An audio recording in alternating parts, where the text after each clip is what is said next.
Hey guys, so I just wanted to compare here the Nokia 216 in the middle with the Nokia 230 and the Nokia 150. You can get all these for a very affordable price, and I wanted to compare the specs, the build quality, etc. See if it's worth paying a little bit more or less here for the 230, or you could also go down right to the basic 150 phone. And while they all might look the same, they do have actually some differences and interesting things. And before you say why isn't the screens on these two, it's because we've had some fun with them, and I don't think they are as good as they were when they were new, shall we say? But they still work and make some weird noises, so I assume there's some life in them. But for now, we're just going to turn them off and talk about the differences here. So first things first, let's talk about build quality. I think the build quality is probably the best on the 230 here by far.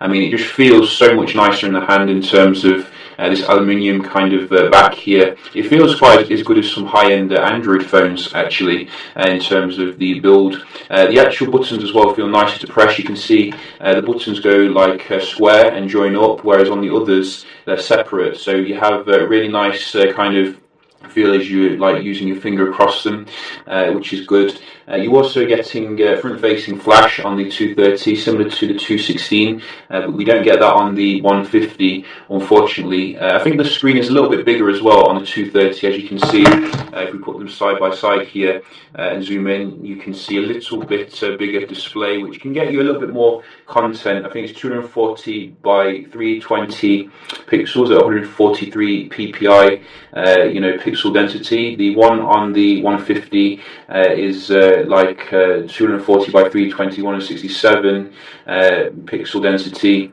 And also, let's not forget the 216, which comes in at 2.4 inches, and that is at a pixel density of 167 as well. So quite similar for those two. So in terms of the build quality, I think I definitely prefer the 230 here. I mean, it's not really that much more, and you're getting a nicer feeling in the hand. I mean, these two do feel quite nice in themselves, but I think they feel a bit plasticky, in terms of the build quality. There isn't actually that much difference between the 216 and the 150 here on the back, although the 150 has a bigger speaker grill for some reason. But the Nokia isn't quite as apparent. So you do want to see Nokia, when you're out and about, and that's something to consider. They both do have a flash on the back though, which is good overall, but go for the 230 if you're into your build quality. By far the nicer in terms of that. Other things to consider here is the dual SIM support. The 230 actually does support the dual SIM. If you're someone who is into some shady activities, maybe you've got some shady businesses on the side, you're definitely going to appreciate that on the 230, which you can see if we just get the back off here. Maybe we can demonstrate this. How do you get the back off? I think you do this, maybe, or is it that way? Oh, there we go.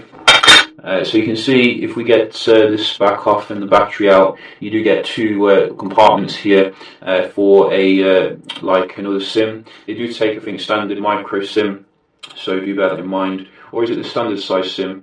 I think it's a micro SIM, but I could be mistaken. They do have SD support, all of them, which is good. But that dual SIM is definitely worthwhile here compared to the others to consider.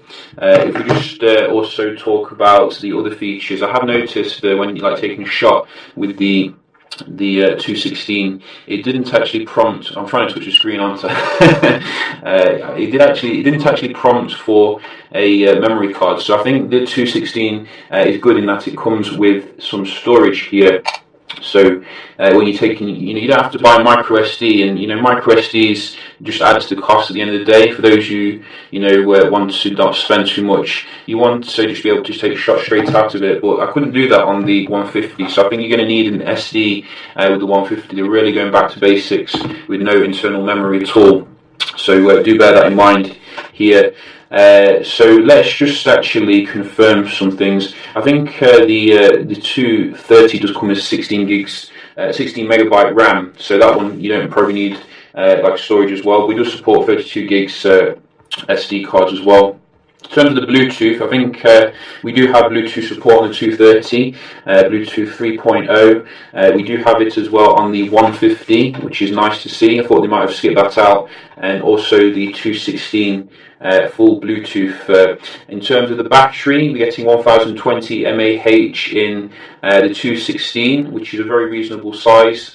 1020 in the 150, and in the 230 getting a little bit bigger here, 1200 mAh. So again, the 230 is giving you a lot more for your money here in terms of the battery capacity. I'm assuming the actual battery life will be about comparable on all of them. They're not going to take too much battery here.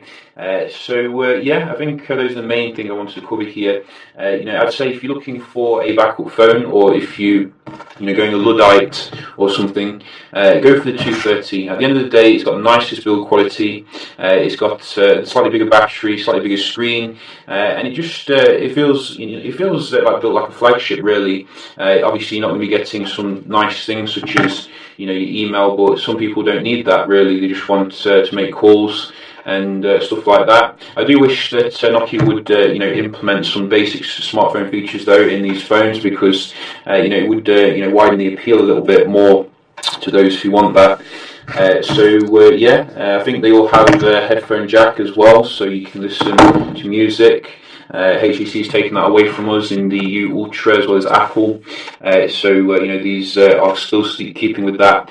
Hope you enjoyed the video, found it helpful, and I'll see you in the next one. Cheers.